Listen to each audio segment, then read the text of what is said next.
దువ్వాడ శ్రీను కుటుంబం రోడ్డున పడడానికి దువ్వాడ శ్రీనుతో ఉంటున్న ఒక అమ్మాయే కారణం అని కూడా దువ్వాడ శ్రీను భార్య వాణితో పాటు తమ కుటుంబ సభ్యులు కూడా ఆరోపణ చేస్తున్నారు. ఎందుకు అసలు ఎవరు ఆమె ఎందుకు ఆవిడ వల్ల వీళ్ళ కుటుంబంలో రోడ్డున పడ్డారనే సంబంధించి కూడా ఎవరైతే దువ్వాడ శ్రీనుతో ఉంటున్నారో స్నేహితురాలని చెప్తుంటున్నారు మాధురి.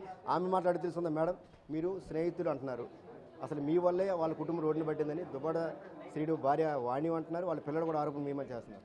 అంటే నా వల్ల దువ్వాడ శ్రీనివాస్ గారి కుటుంబం రోడ్డున పడిపోయింది అంటే ఈ 25 సంవత్సరాల్లో చాలా మంది వల్ల రోడ్డు మీద పడిపోవాలి కదా. అంటే 25 సంవత్సరాల్లో చాలా మంది రాజకీయాల్లోకి వచ్చి ఉంటారు, చాలా మంది మహిళలు రాజకీయాలు చేసి ఉంటారు. అంటే చాలా మంది వల్ల రోడ్డున పడిపోవాలి. మరి ఎప్పుడు రోడ్డు మీద పడిపోయింది, ఇప్పుడే ఎందుకు రోడ్డు మీద పడిపోయారని చెప్తున్నారు వాణి గారు. మరి ఆవిడకి మీరు ఈ క్వశ్చన్ అడగండి. అంటే మీరు రాజకీయాల్లో 2 సంవత్సరాలు తెచ్చున్నారు, వాణియే తీసుకొచ్చారంటున్నారు. అలాంటిది శ్రీనివాస్తో మీరు ఒక కార్యకర్తగా ఉంటూ అంత క్లోజ్గా ఉన్న సంవత్సరం అంటే టెంపుల్స్కి వెళ్తాను అంటున్నారు. కేవలం తన భర్తని ఆవిడే ట్రాప్ చేసింది అని ఆవిడ ఆరోపిస్తున్నారు. ఏంటి దేవాలయాలకు వెళ్తున్నారంటే ఇప్పుడు మీరు కూడా దేవాలయాలకు వస్తారంటే శ్రీని గారు పట్టుకెళ్తారు. దేవాలయాలకు ఎవరు వెళ్తారన్నా పట్టుకెళ్తారు.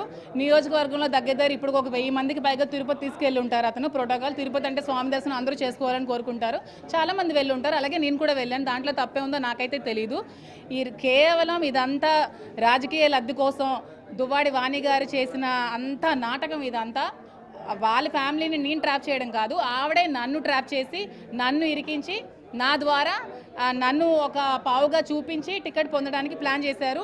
అది ఫెయిల్ అవ్వడంతో ఇప్పుడు రోడ్లెక్కి నానా గందరగోళం చేసి ఫాల్స్ ఎలిగేషన్స్ చేస్తున్నారు. ఆవిడ చేసిన ఎలిగేషన్స్ అన్నీ అవాస్తవం, దేంట్లో కూడా వాస్తవం లేదు. నేను ఇప్పుడే ప్రెస్ మీట్ పెట్టి ప్రూఫ్స్తో సహా చూపించాను. ఆవిడ చెప్పింది అంతా కూడా అబద్ధం అండి. శ్రీను కుటుంబ సభ్యులు వాళ్ళ పాప కూడా వాళ్ళ భార్య కూడా వాళ్ళు కలుద్దామంటే ఆవిడే మాధురి కలవనివ్వట్లేదంటూ కూడా వాళ్ళ ప్రధానంగా మీ మీద ఆరోపణ చేస్తున్నారు. ఏంటి కలుద్దామంటే మాధురి ఆపేస్తుందంటే 10 మంది వస్తే నేను ఆపేయగలను, నేను ఒక్కదాన్ని ఏం చేయగలనండి? వాళ్ళు అంతమంది వస్తే అది ఫ్యామిలీ మ్యాటర్ అండి. వాళ్ళ ఫాదర్తో కావాలంటే వాళ్ళ ఫాదర్తో మాట్లాడుకోమనండి, నాకేంటి సంబంధం? ఇందులో నన్ను లాగాల్సిన అవసరం ఏంటుంది? మీ ఫ్యామిలీకి ఏదైనా ఇష్యూ ఉంటే మీ ఫ్యామిలీతో మీరు చూసుకోండి, అంతేగాని నన్ను నా ఫ్యామిలీని బయటకు లాగొద్దు. ప్రత్యేకంగా చూస్తే అంటే దువ్వాడ శ్రీనివాస్తో మీకుడే సంబంధం ఏంటి? అంటే ఇంతమంది కార్యకర్తలు ఉన్నారు, మాధురితో అంత క్లోజ్గా ఉండాలి, కారణం ఏంటి? ఏ సంబంధం లేకున్నా సంబంధం ఉందని క్రియేట్ చేసిన వ్యక్తి దువ్వాడ వాణి. ఇలా సంబంధం ఉందని క్రియేట్ చేసి ఇరు ఫ్యామిలీస్ని రోడ్డు మీద పెట్టిందే దువ్వాడ వాణి.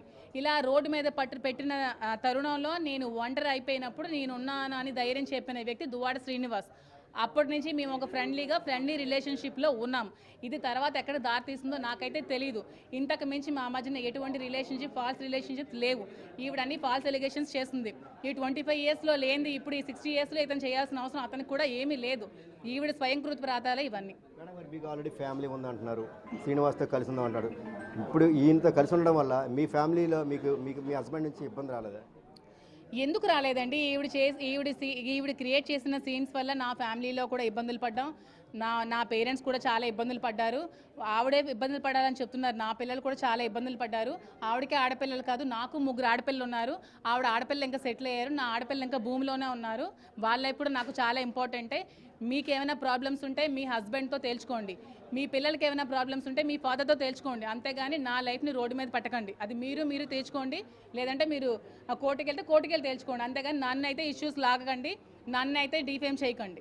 మేడం గారు, ఇప్పుడు మీ కుటుంబం ఉందంటారు, అంతా మీ కుటుంబకి ఇబ్బంది అయినప్పుడు మీకు పిల్లలు ఉన్నారంటున్నారు, వాళ్ళకి పిల్లలు ఉన్నారు, అలాంటప్పుడు అంత సన్నిహితంగా అంత రోజుల తరబడి ఉండాల్సిన అవసరం ఏంటి వచ్చింది ఆవిడకనేది ప్రధానమైన ఆరోపణ. మరి రోజుల తరబడి ఉండాల్సి వచ్చినప్పుడు, ఈ రోజుల తరబడి ఉన్నప్పుడు 2 సంవత్సరాలు లేని ఇప్పుడు ఎందుకు వచ్చారో ఆవిడకి అడగండి. మేడం గారు, ఇప్పుడు శ్రీనివాస్ గారికి సంబంధించి మీరు అంటున్నారు అడల్ట్ అనేది తప్పు కాదు, భవిష్యత్తులో అంటే అని కలిసి ఉండడం తప్పు కాదు అన్నారు. భవిష్యత్తులో అంటే మీరు మీ హస్బెండ్కి ఏమైనా డైవర్స్ చేస్తున్నారు, లేకపోతే శ్రీనివాస్ గారిని ఏమైనా మ్యారేజ్ చేసుకోవాలనుకుంటున్నారా? భవిష్యత్తు ఏ విధంగా ఉండబోతుంది ఇద్దరు సంబంధించి, శ్రీనివాస్ గారికి మీకు సంబంధించి? ఇంకా ఫ్యూచర్ కోసం మేమేం డెసిషన్స్ తీసుకోలేదండి. ఏదైనా మేము డెసిషన్ తీసుకుంటే, ఏదైనా డిసైడ్ అవుతే ముందు మీకే ఛానల్స్కి అందరికీ పిలిచి ప్రెస్ మీట్ పెట్టి మరి మీ ఇద్దరం చెప్తాం. తన కూతుర్లు ఉన్నారు, ఇప్పుడు ఎవరైతే మాధురికి రావడం వల్ల మా పిల్లలకి పెళ్లి కావాల్సి ఉంది, ఈవిడ చేసిన క్రియేషన్ వల్లే మా పిల్లలకి ఈరోజు అనేక ఇబ్బందులు వస్తున్నాయి, సమాజంలో వెళ్ళకి ఇబ్బందులు వస్తున్నాయని వాణి గారు ఆరోపిస్తున్నారు. ఇప్పుడు ఈవిడికి ఒక పాపకు పెళ్ళి, ఇంకో పిల్లకి పెళ్లి కావాల్సి ఉంది, నా పిల్లలు ఇంకా పెరగాల్సి ఉంది, నా పిల్లలకి పెళ్లి కావాల్సి ఉంది. మరి నా పిల్లలకి ఎవరండి రెస్పాన్సిబుల్? నా పిల్లలకి ఎవడు? ఈవిడ చూస్తుందా? ఈవిడ పెళ్లి చేస్తుందా? ఈవిడ చేసిన తప్పులకి నేనలాగా రెస్పాన్సిబుల్ అవుతాను. ఈవిడ అన్ని తప్పులు చేసి, ఈవిడంతా క్రియేట్ చేసి, ఈవిడ నన్ను ట్రాప్ చేసి, ప్రతిదీ ఈవిడ చేసి ఇప్పుడు ఫాల్స్ ఎలిగేషన్స్ చెప్తే ఎవడండి రెస్పాన్సిబుల్? నా పిల్లలకి ఇప్పుడు ఎవరు రెస్పాన్సిబుల్? నా పిల్లలకి ఎవరండి పెళ్లి చేస్తారు? నా పిల్లలకి ఎవరు పెంచుతారు? ఆల్మోస్ట్ వీళ్ళ పిల్లలు సెటిల్ అయిపోయారు. వీళ్ళ పాపకు పెళ్లి అయిపోయింది, ఇంకొక పాప సెటిల్ అయిపోయింది. నా పిల్లలు ఇంకా 8th class, 9th class, 3rd class చదువుతున్నారు. వీళ్ళకి ఎవరు రెస్పాన్సిబుల్? నా ఆడపిల్లలకి ఎంతసేపు నీ ఫ్యామిలీ అయినా, నాకు ఫ్యామిలీ లేదా? నువ్వే ఒక మహిళవా? నేను మహిళను కాదా? సాటి మహిళను కూడా చూడకుండా ఫాల్స్ ఎలిగేషన్స్ చేస్తావే. నేను చేయలేనా నీ మీద ఎలిగేషన్స్? నేను అనలేనా? నేనంటే ఇవన్నీ ఇప్పుడు ప్రెస్ మీట్లో రావా? కానీ నా తల్లిదండ్రులు నాకు సంస్కారం అనేది నేర్పించారు. నీ తల్లిదండ్రులు నీకు సంస్కారం నేర్పించలేదు. నువ్వు ఒక సంస్కారహీనురాలు. ఇంత క్లోజ్గా ఉండాల్సిన సమస్య వచ్చింది ఎందుకు వస్తుంది మీకు రేపు మీ పాపలకి మీ పిల్లలకి అయితే సమస్య వస్తాయి కదా, ఎందుకు శ్రీనివాస్ గారితో అయితే వాళ్ళ ఫ్యామిలీతో వాళ్ళు ఉండొచ్చు అనుకోవచ్చు కదా, ఎందుకు అంత క్లోజ్ ఉన్న పరిస్థితి? ఇవన్నీ మీకు ప్రెస్ మీట్ పెట్టి శ్రీని గారు చెప్తారండి. మొత్తం రేపు ప్రెస్ మీట్ పెట్టి శ్రీని గారు మీతో మాట్లాడతారండి. భవిష్యత్తులో ఎలా ఉండబోతుంది? జనరల్గా ఆవిడ ఫస్ట్ ఆరోపణ చేస్తున్నారు, ఆవిడ ట్రాప్ చేసింది, లేకపోతే మా కుటుంబంతో ముందు బాగానే ఉంటుంది, మా పిల్లలతో ఆవిడతో మంచి బాండింగ్ ఉండేది, చాలా బాగా చూసుకునేవారు. ఎప్పుడైతే మాధురి అనే అమ్మాయి మహిళ ఆయనతో ఫ్రెండ్షిప్ అయిందో అప్పటి నుంచే మా పిల్లల్ని ఆయన చూడడం మానేశాడని ప్రధాన. నేను కూడా అదే చెప్తున్నాను. నేను ట్రాప్ చేయడం కాదు, ఆవిడే నన్ను ట్రాప్ చేసింది. ఆవిడే నన్ను రాజకీయాల్లోకి పిలిచింది. ఆవిడే నాకు పదవులు ఇచ్చింది. ఆవిడే శ్రీని గారితో తిరిగని చెప్పింది. ఆవిడే కార్యక్రమంలో చురుగ్గా పార్టిసిపేట్ చేయమని చెప్పింది. ఇవన్నీ నన్ను ట్రాప్ చేసి శ్రీని గారికి నాకు ఏదో ఉందని బయట సమాజానికి సృష్టించి బయటకి బ్యాడ్ ప్రాపగేట్ చేసి టికెట్ కొట్టేయాలన్న ఆలోచనతో ఈ కుట్ర చేసి అలాగే టికెట్ సంపాదించుకుంది. కానీ ఈవిడ చేసిన తప్పులు అధిష్టానం గుర్తించింది. ఈవిడ టికెట్కి అన్ఫిట్ అని తెలుసుకుంది. శ్రీని గారు మాత్రమే టికెట్ అర్హులు అని తెలుసుకుని మళ్ళీ శ్రీని గారి టికెట్ ఇవ్వడం జరిగిందండి. మేడం గారు, మీకు శ్రీనివాస్ గారి ఓన్లీ ఫ్రెండ్షిప్ ఉందా లేకపోతే ఇంకేమైనా ఉందా? ఇప్పటి వరకు అయితే ఓన్లీ ఫ్రెండ్షిప్ నడుస్తుంది. నిన్నటి నుంచి వీళ్ళు చేసిన ఫాల్స్ ఎలిగేషన్స్కి బయటకు వచ్చిన సొసైటీలే ఈ రూమర్స్కి ఇంకా మేము ఫర్దర్గా ఏం డిసైడ్ అవుతాం అనేది మేము ఫర్దర్ ప్రెస్ మీట్ పెట్టి మీకు అందరికీ చెప్తాం. అంటే ఇప్పుడు వచ్చిన ఈ రూమర్స్ ఈ యూట్యూబ్లో ఈ ఛానల్స్లో ఇవన్నీ ఇప్పుడు వచ్చాయి కదండి, వీటిని సొసైటీ ఎలా తీసుకుంటుంది? ఇప్పుడు మా ఇద్దరు ఓన్లీ ఫ్రెండ్సే, మా ఇద్దరి మధ్యలో ఏమీ లేదని కూడా ఎవరు నమ్మరు కదా. ఇది అన్నీ వచ్చింది నిజమే అనుకుంటారు కదా, ఎందుకంటే మీకు ఏం జరిగింది అనేది డెప్త్కి వెళ్తే కానీ తెలుస్తుంది.